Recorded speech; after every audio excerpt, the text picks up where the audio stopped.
Late in May, my university opened an application for a temporary spot in their PAX booth. PAX is the biggest gaming convention in Australia, I think, so I don't want to pass up this opportunity.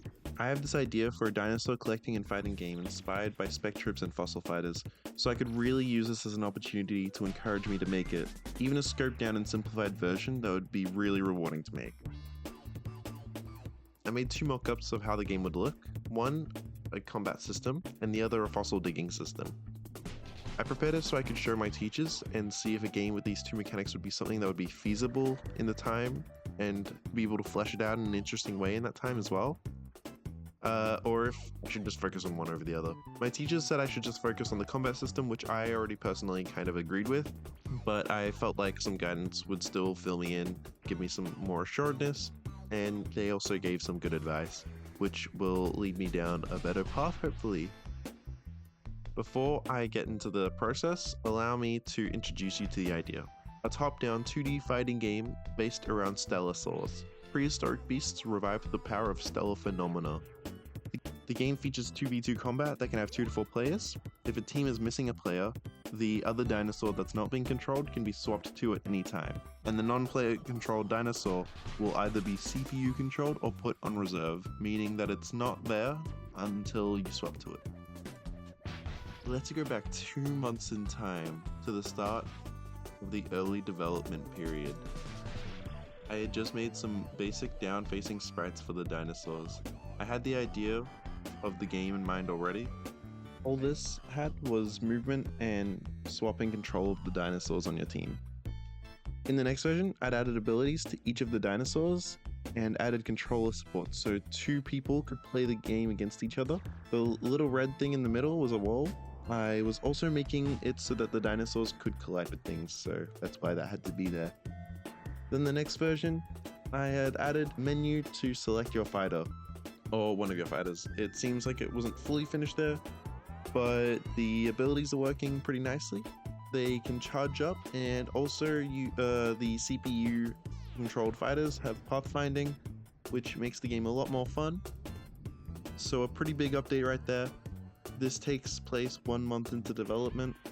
I got some feedback and how it was hard to tell which of the health bars were yours and which ones were someone else's, and also which dinosaur you're controlling. So from the start, it's clear that there's a big issue with clarity and communicating things to the player.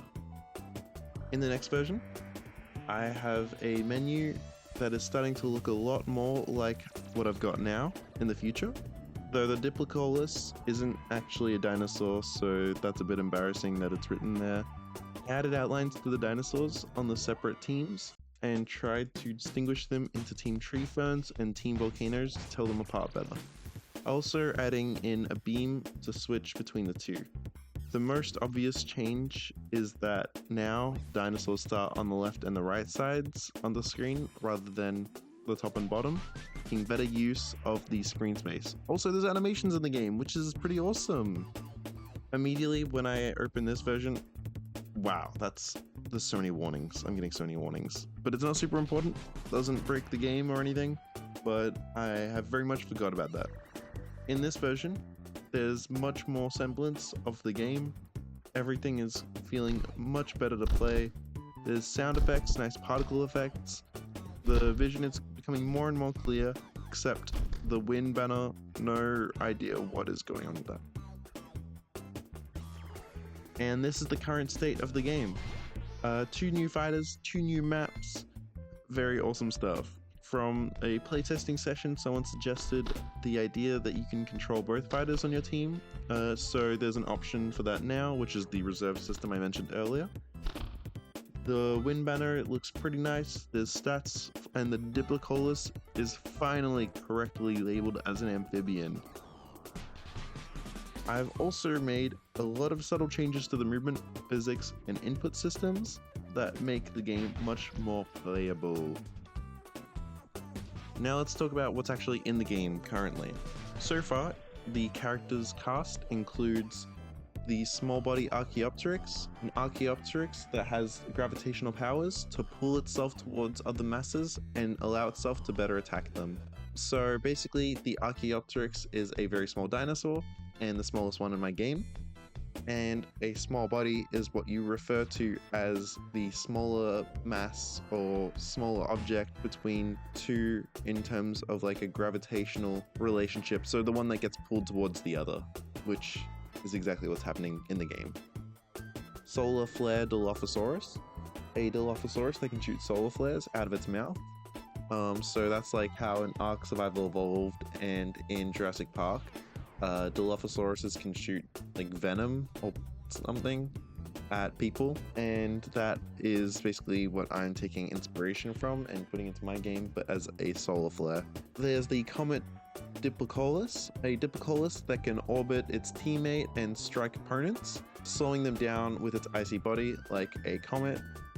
Dark Nebula Plesiosaur, a plesiosaur that can leave a trail of dense nebula that slows and weakens opponents. So a dark nebula is a dense cloud of nebula that blocks out other things, so that's why it slows guys down.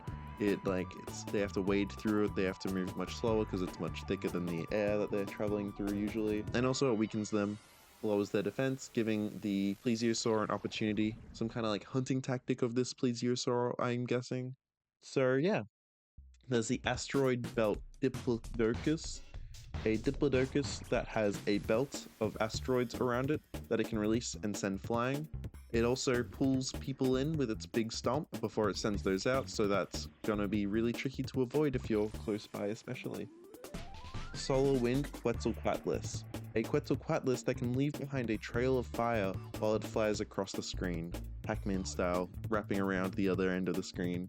So the reason for this one is more so to do with the Quetzalcoatlus, because it gets its name from Quetzalcoatl, the Aztec god of wind, and also because at some point in the Aztec mythology with their gods, it was a god of the sun at some point. So combining the god of the sun part and the wind part, you get solar winds. So I'm pretty happy with that because it adds in some fun facts about the Quetzalcoatlus. This game is something I'd eventually like to make into a full-on creature collector, which is an idea I keep coming back to, but as a solo developer, that is a massive idea that will take a lot of time. So I'm focusing on making this as a fighting game that will take significantly less time to make so that I can actually flesh it out properly and make a fun fighting system and release it as a fighting game. My university got back to me and I'm in, which is I'm so grateful for. So if you're in Australia, keep an eye out for me at PAX. I'm incredibly excited to see where this project takes me. I've never been able to stick to a project as long as I have with this one, so I'm very happy with it, especially thanks to my friends and family who have been supporting me and have been playtesting and have been reacting to my Discord posts about my progress with hearts and thumbs ups.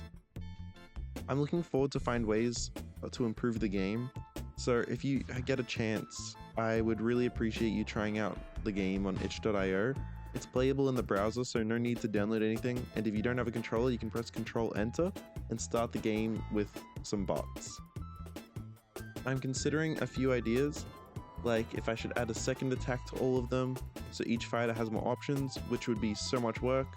Reworking the lava map so that some platforms appear that keep you safe if you can wade your way through the lava to get to them, which would be really interesting but also so much work. And how, now that I look back, the Dilophosaurus' ability was way more fun before you had to charge it up, so I'm probably going to shorten that a bunch. This has been at least 200 hours of hard work over the course of 2 months in making art and programming everything. It's a bit nuts because I'm working and studying at the same time, but maybe I'll make another devlog after another 200 hours of work. Please stay tuned, keep an eye out for any updates, maybe even consider subscribing here or on itch.io. Thank you very much for watching. And thank you for bearing with me sounding like I'm a kid being told off by a teacher. I'm getting better at recording myself.